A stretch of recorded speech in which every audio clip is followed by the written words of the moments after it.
మహోన్నతుడు మహాగణుడు వంటి ప్రభువైన యేసుక్రీస్తు శక్తిగల నామమున ఈ రోజు దేవుని వాగ్దానం అద్భుతమైన ఆత్మీయ కార్యక్రమం ప్రేమతో ఆహ్వానిస్తూ ఎలా ఉన్నారు దేవుని బిడ్డలారా? అందరూ బాగున్నారా? ఈ ఉదయకాల సమయంలో గడిచిన రాత్రి అంతా దేవుడు మనం కాచి కాపాడి భద్రపరిచి అద్భుతమైన నిన్ను నన్ను ప్రేమించి ఒక నూతన మనం ప్రసాదించిన విధానం బట్టి మనం ఎంతగానో దేవునికి రుణస్థులం. ఈ ఉదయకాల సమయంలో మనం మొదటిగా లేవగానే దేవుని యొక్క వాక్యం చదవాలా, ప్రార్థన జీవితం కలిగి ఉండాలి. బహు భయంకరమైన దినం ఉన్నాము, ప్రస్తుతం అంతా అనానుకూల పరిస్థితుల్లో ఉన్నాము. కానీ దేవుని యొక్క కృప ద్వారా ఆయన బిడ్డలుగా పిలువబడుతున్న మనమందరికీ ఆయన కృప, ఆయన క్షేమము, ఆయన కనికరం మన పట్ల ఉంది. కాబట్టి మనం ఇప్పుడు సురక్షితంగా, సంతోషంగా, సమాధానంగా జీవించగలుగుతాం ప్రియ సహోదరి సోదరు. కాబట్టి ఉదయం లేవగానే దేవుని యందు విశ్వాసం కలిగి ఆయన యందు భయభక్తి కలిగి జీవించవలసిన ప్రభునామం కోరుచు నిన్ను నన్ను ప్రేమించిన అద్భుత వాగ్దానం మనందరం కలిసి చదువుకుందాం. నహూము గ్రంథం 1వ అధ్యాయం 7వ వచనం. యెహోవా ఉత్తముడు, శ్రమదినమందు ఆయన ఆశ్రయ దుర్గము, తన యందు నమ్మికించే వారిని ఆయన ఎరుగును. శ్రమదినమందు నమ్మదైన వాడు మన ప్రభువైన యేసుక్రీస్తు ప్రభువారే. ఈ లోకంలో మన కష్టంలో ఉన్నప్పుడు, బాధలో ఉన్నప్పుడు, ఏమి చేయలేని దిక్కు తోచిన స్థితిలో ఉన్నప్పుడు దేవుడే మనం ఆధారం. ఈ లోక మనుషుల మీద ఆధారపడతాము. మన సహాయ నిమిత్తమై, మన అవసరత నిమిత్తమై ఈ లోకపరము అనేక ప్రయత్నాలు చేసి అలసిపోయి సొలిసిపోతాం. కానీ ప్రభు అంటున్నాడు, ఆపత్కాలం అని మన కష్టంలో, నష్టంలో, బాధలో, వేదన, దుఃఖకరం ఉన్నప్పుడు దేవుడు నమ్మదగిన వాడు. ఆయన కష్టకాలం మందు మనం వదిలిపెట్టే దేవుడు కాదు. ఆయన నీతోటి నాతోటి నిరంతరం జీవించే దేవుడే నా దేవుడు ప్రభువైన యేసుక్రీస్తు ప్రభువారు. ఈ ఉదయకాల సమయంలో ఈ వాగ్దానం చూసిన ప్రియ సహోదరి సోదరా, దేవుడు అంటున్నాడు యెహోవా ఉత్తముడు. అంటే ఆయన పరిశుద్ధుడు, ఉత్తమమైన దేవుడు. ఆయన సాత్వికం గల దేవుడు, నీతి అనుసరించే దేవుడు, పక్షపాతి లేని దేవుడు. తన బిడ్డల పట్ల ఆయన ఎదుర్కొంటున్న అంటే ఈ లోకపరమైన శ్రమలు, బాధలు, పోరాటాలు, దుఃఖకర దినములు, ఇవన్నీ దేవుడు ఆయన ఉత్తముడు కాబట్టి తన బిడ్డలు ఆ యొక్క కష్టము, ఆ నష్టము, ఆ దుఃఖం నుంచి విడిపించి విమోచించి శ్రమకాలం మందు వారిని జ్ఞాపకం చేసుకునే దేవుడే నా దేవుడు. ప్రియ సహోదరి సోదరు, నువ్వు ఏ స్థితిలో ఉన్నా, ఏ పోరాటం ఉన్నా, ఏ పరిస్థితిని ఎదుర్కొంటున్నా, నీ శక్తి మించి, నీ బలం మించి, నీ కుటుంబం పట్ల, నీ యొక్క వ్యక్తిగత జీవితం పట్ల పతనమైపోయి మార్గం లేక, గమ్యం లేక, ఆధారం లేక నువ్వు ఏమి చేయని అయోమయ స్థితిలో ఉన్నావు ప్రియ సహోదరి సోదరు, నువ్వు దేవుడిని యెహోవా ఉత్తముడు. నువ్వు ఆయన విశ్వాసం ఉంచాలంటే నీ శ్రమ దినమందు నువ్వు ఆయన ఆశ్రయించినలా, ఆయన మీద ఆనుకొని ఆధారపడినలా ఆయన నమ్మదైన వాడు. దేవునికి తెలుసండి ఎవరు ఆయన నమ్ముకుంటున్నాం. అంటే కష్టంలో ఉన్నప్పుడు మనం ఎవరిని ఆధారపడుతున్నాము, మన శ్రమ కలిగినప్పుడు మనం ఎవరి మీద ఆధారపడుతున్నాం? మన జ్ఞానం బట్టి, మన శక్తిని బట్టి, మన ఆదాయం బట్టి, మన ఆరోగ్యం బట్టి, ఈ లోక మనుషుల మీద, బంధువుల మీద, స్నేహితుల మీద నువ్వు ఆధారపడుతున్నావు ప్రియ సహోదరి సోదరా. వారి యొక్క సహాయము కొద్ది కాలం ఉంటుంది, కానీ దేవుడు ఉత్తముడు, ఆయన శక్తి సంపన్నుడు. నువ్వు ఏ పరిస్థితులు ఉన్నా, ఏ సమస్యలు ఉన్నా, ఏ పోరాటం ఉన్నా, ఏ అవమానాలు ఉన్నా, ఏ ఉన్నా ఆయన విడిచిపెట్టే దేవుడు కాదు. నీ దగ్గర సమస్తం ఉన్నప్పుడు అందరూ నీవారు అవుతారండి. నీ దగ్గర ఒక చిన్న అనానుకూల పరిస్థితి ఏర్పడినప్పుడు నీ నుంచి ఎవరు కూడా ఉండరు, అందరూ వెళ్ళిపోతారు. కానీ దేవుడు విడవని దేవుడు, మరవని దేవుడు, ఎడబాయని దేవుడే ఏకైక దేవుడు నా దేవుడు ప్రభువైన యేసుక్రీస్తు ప్రభువారు. కాబట్టి ఉదయకాల సమయంలో ధైర్యం కలిగి జీవించు. నువ్వు ఎటువంటి స్థితిలో ఉన్నా దేవుడు నీకు ఆశ్రయం ఉంటాడు. ఆయన శ్రమ కాలం ముందు నమ్మదగిన దేవుడిని, నీ శ్రమల నుంచి విడిపించగల దేవుడు ఆయన ఒక్కడే.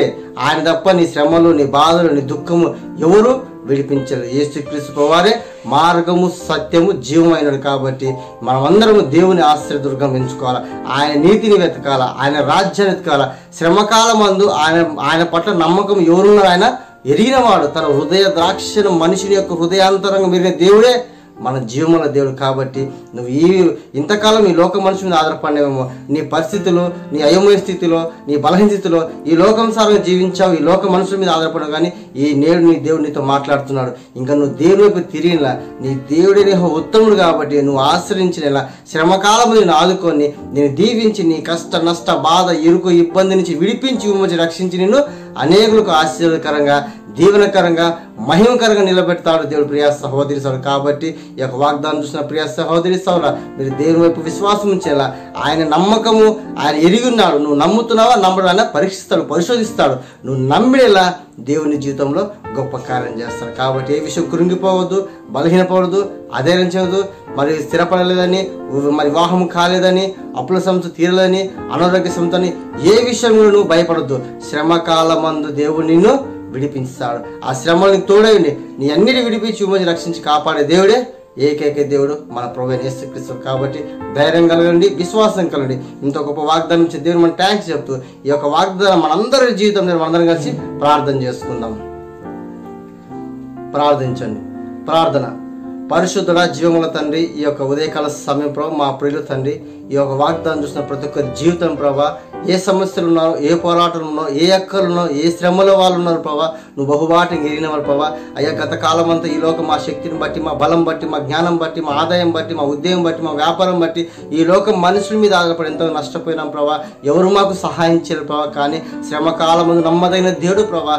అయ్యా నీ మీద నమ్మకం ఉంచిన వారి పట్ల, లేని వారి పట్ల నువ్వు బహు ఎరిగిన దేవుడు ప్రభావ. నువ్వు సమస్య హృదయాంతరం మీద సర్వోన్నతుడు ప్రభావ. కాబట్టి ఉదయకాల మా ప్రియులు నీ మీద ఆధారపడక శ్రమకాలం నీకు మొరపెడుతుండగా వారు ఏ శోధన బాధపడుతున్నారు, ఏ వ్యాధితో బాధపడుతున్నారు, ఏ అప్పుల సమస్యలు కుమిలిపోతున్నారు ప్రభావ. వారందరూ విడిపించి విమోచించిన ప్రభావ. యవన కాలం ముందు ఉద్యోగం పోషణ లేక తండ్రి, ఉద్యోగం కోల్పోయి స్థిరత్వం లేక, సరైన సంబంధాలు రాక తండ్రి, వివాహం కాలేక అల్లాడిపోతున్న యవన పిల్లలు ప్రతి ఒక్కరు జ్ఞాపకం చేసుకున్నాయా. వారి జీవితం సరైన మార్గం నడిపించండి. మంచి సూటబుల్ మంచి జాబ్స్ దయచేయమడుచు ప్రభావ. మంచి అయ్యా నీకు మహిమకర వివాహం జరిపించి మంచి సంబంధం వచ్చిన సహాయం చేయమడుచున్న ప్రభావ. రక్షణ లేని రక్షణ దయచేయండి. బలహీన బలపరిచి కృంగిన వారు లేవనెత్తండి అయ్యా. ఆత్మీయ బిడ్డలపై తిరిగి లేవనెత్తని చేస్తున్నాం, ప్రార్థన చేస్తున్నాం ప్రభావ. మన ఫేస్బుక్లో, యూట్యూబ్లో, ఇన్స్టాగ్రామ్లో, వాట్సాప్లో తండ్రి నీ యొక్క మహిమతో తండ్రి చూస్తున్న వారి బిడ్డపరని పరిశుద్ధాత్మ వాగ్దానం ప్రతి ఒక్క జీవితం నెరవేర్చమని, శ్రమ కాలం ముందు వారిని విడిపించి విమోచి రక్షించి కాపాడి దీవించి అనేకులకు ఆశీర్వాదంగా నీ సాక్షిని బట్టి మహిమ పొందుకోమని యేసుక్రీస్తు నామమున ప్రార్థించి వేడుకుంటున్నాను తండ్రి.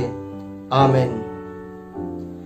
ప్రియమైన దేవుని బిడ్డలారా, ఈ యొక్క వాగ్దానం ద్వారా మీరు ఎంతగానో ఆదరించబడని ఎంతగానో ఆశపడుతున్నాను. ఎందుకంటే దేవుని వాక్యం మనకు జీవం కలగజేస్తుంది. ఈ వాగ్దానం ద్వారా మీరు ఆదరింపబడితే మీ ఒక 10 మందికి షేర్ చేయండి. తద్వారా దేవునికి సువార్త అందరికీ సృష్టికి మరి మీ బంధువులకు, స్నేహితులకు, ఆత్మీయ శ్రేయస్కు వివరాలకు నువ్వు షేర్ చేయడం ద్వారా దేవుడు వారితో మాట్లాడతాడు, వారి స్థితిగతులు మారుస్తాడు, వాళ్ళ యొక్క జీవితంలో గొప్ప కార్యం చేసి ఆశీర్వదించి పరలోక రాజ్యం నడిపిస్తాడు. అదేవిధంగా ఈ కడవరి నుంచి ప్రేమించి ప్రార్థన చేయండి. కడవరి ఇంకా బలపడలావున అనేక దేవుని యొక్క వర్తమానం రావులావున ఈ కడవరి మందిర నిర్మాణం గురించి ప్రార్థన చేయండి. వ్యక్తిగత ప్రార్థన ప్రభు చిత్తం అయితే దేవుని యొక్క మందిరం ఆయన మహిమకరం కట్టబడిన సహాయం చేయాలని ప్రార్థిద్దాం. మీ అందరికీ ప్రభు యేసుక్రీస్తు నామమున శుభాభివందనములు. God bless you.